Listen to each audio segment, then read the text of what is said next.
I am so excited to be doing this. My name is Carolyn, and it was about time that I started my own channel because I am sick of alienating all of my friends and family in my own life. I have strong opinions, a lot of tea to spill on situations that have happened to me, and this feels like the best place to be able to have open and honest discussions.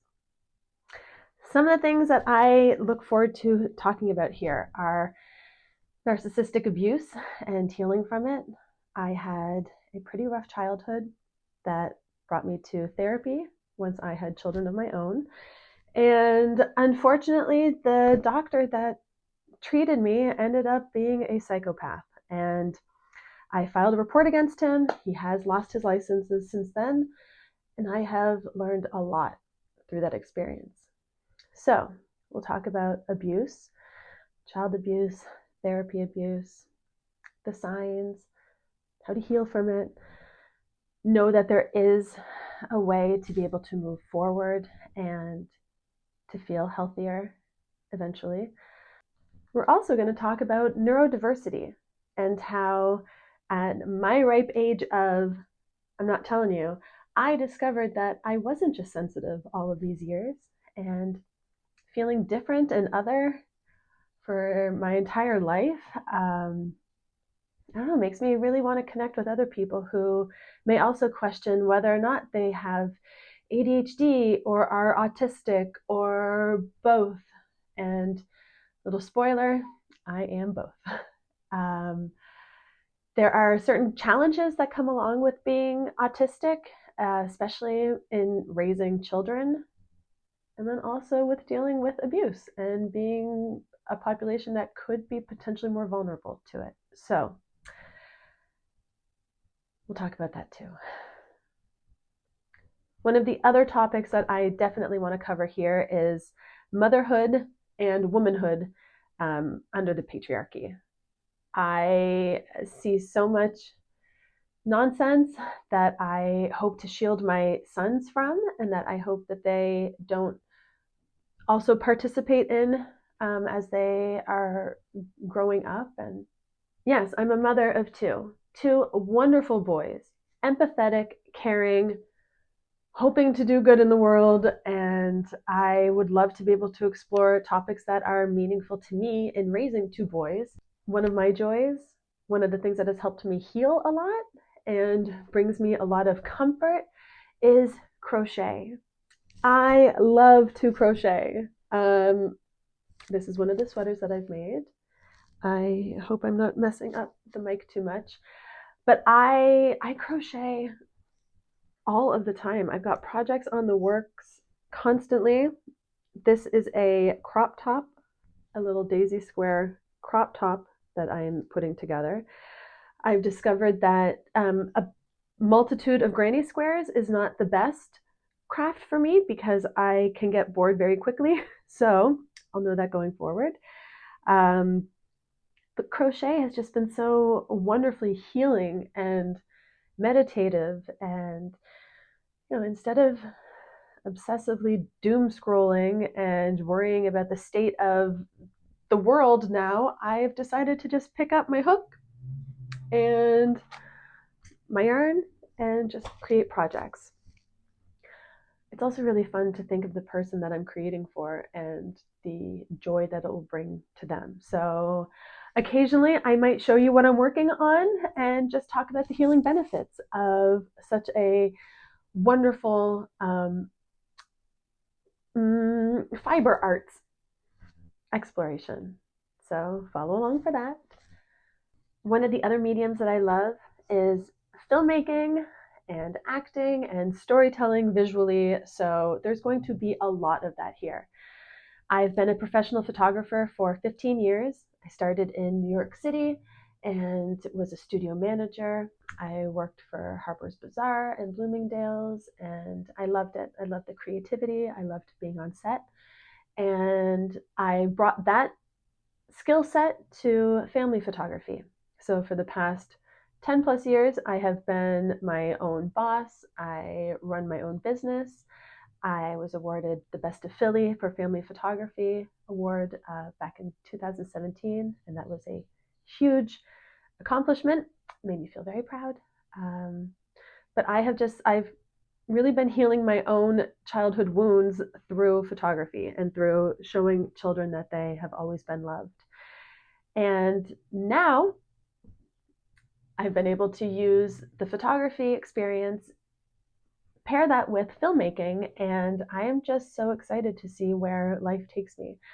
I've already written and produced and acted in one short film, and that will be coming out in the next couple months. We just have to tweak some of the music on it, but I'm so proud of it. I'm excited to see what kind of stories I can start sharing. I'm at a school that has some incredibly talented humans who are all very active in their own filmmaking and projects. So I feel like it's time to start sharing the stories that I wish had been around for me, or those that actually helped me to see myself and start making sense of what was happening. So we're going to have healing from abuse, neurodiversity and recognizing the different challenges, crochet and all of the joys of fiber arts, filmmaking and acting, and then also womanhood/motherhood under the patriarchy.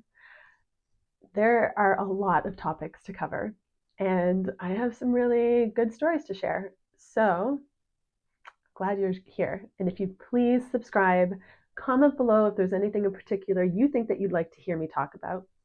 A few things that we're not going to have here. This will not be a place of toxic positivity. Your trauma did not make you stronger. It could have given you a lot of mental health issues, to be honest. And we're going to talk about those. And we're going to talk about how we can also heal from it. But no, we made ourselves stronger, if anything. And it's also damaged us another. So we won't be talking any toxic positivity here. Another thing, we will not be man bashing. I have 2 boys of my own. There's no way that I believe that all men are inherently dangerous or predatory. And in fact, one of my worst aggressors has been a woman. So I'm very much an equal opportunist, and I believe that men and women are equally capable of being shady and sneaky. So it's not going to be about being against men. And frankly, I think actually, and I know that it's even harder for men to be able to come forward when things happen because they have so many more issues and levels of self-doubt or just not really understanding what has happened. We're not going to give everyone the benefit of the doubt when they don't deserve the benefit of the doubt. We're going to trust people based on their actions and not their words. So that's what we're going to do here. Now, I just want to wrap this up. I'm excited to go see one of my classmates perform on stage. He's going to be performing a play that he and I did a scene from a few months ago in our school. So I cannot wait to go and see him. But I just wanted to leave this. Oh, I also have dogs. So this is Sachi. And I'll introduce you to her more in upcoming videos. But I just wanted to finish this off by saying, just as a full circle moment, there was a person who told me while they were trying to throw me under the bus that, and I came back and said, my reputation means a lot to me. So essentially, like, be careful what you say. And they said, Carolyn, your reputation is yours to worry about. And I thought, dang, that's a pretty bitchy thing to say as you're trying to tarnish me. But she's not wrong. Often, people who have had shady stuff happen to them remain quiet and we don't say anything because we don't want to cause issue. We don't want to have conflict. I am very aware that if I bring something up, it's very confusing to people from an outside to understand who is in the wrong here. So I would rather just stay quiet. But the problem is they don't. So they smear your name around. And that's totally fine. But it doesn't mean I have to stay silent. So all of the stories that I have kept quiet about are going to now be the exact stories that I use to be able to heal myself and no longer have to suffer in silence. Because that's exactly what happens when you keep these stories in. It's not inconsequential. I was at my very lowest. I was experiencing seizures. I was having to be a single mother, raising 2 children on my own while dealing with the fallout of therapy abuse, on top of child abuse, on top of discovering that I am autistic and those challenges. So thank God I found crochet. Thank God I found crochet and motherhood and breaking all of the generational cycles that I have no idea how I'm doing it, but I'm doing it, and I hope that you will follow along with me. I'm excited to do this. This is going to be our comfy, cozy, compassionate corner of the internet, but also, and most importantly, this is going to be empathy with a backbone. Because empathy that is not discerning is of no benefit to anyone. So I'm excited to explore all these topics. Whatever it is that you want to hear from me about, please put it below. And I hope these videos just keep getting better in quality and content going forward. So I'm excited.